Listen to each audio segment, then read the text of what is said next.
বিসমিল্লাহির রহমানির রহিম। আসসালামু আলাইকুম রহমতুল্লাহি ওয়া বারাকাতুহু। কেমন আছেন সবাই? আশা করি সবাই ভালো আছেন। আমরা আলহামদুলিল্লাহ আল্লাহর অশেষ রহমতে অনেক ভালো আছি। তো আজকে রাত থেকে প্রচুর বৃষ্টি। আমি একটু ছাদে গেছিলাম। তো এত সুন্দর দৃশ্য দেখে ভিডিও না করে থাকতে পারলাম না। আর দেখুন ছাদ ভরা কি পরিমাণে পানি। তো বেশি সবথেকে মেইন কাজ যেটা করতে আমি ছাদে গেছি সেটা হলো এই পাইপের মাথার যে ময়লাগুলো সেগুলো ফেলতে গেছি। তারপর তো এই পানি দেখে আর আমার কি হয়। তো আমি শুরু করলাম একটু পানি নিয়ে খেলাধুলা।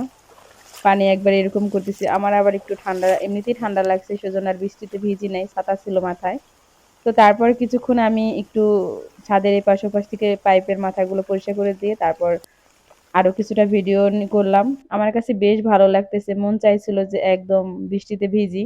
বৃষ্টিতে ভিজতে কার কার ভালো লাগে। এই বৃষ্টির সিজনে আমি মাত্র ২ বার বৃষ্টিতে ভিজছি। তো ২ বারই আমার জ্বর ঠান্ডা কাশি চলে আসছে। তো দেখুন কি সুন্দর ওয়েদার, জাস্ট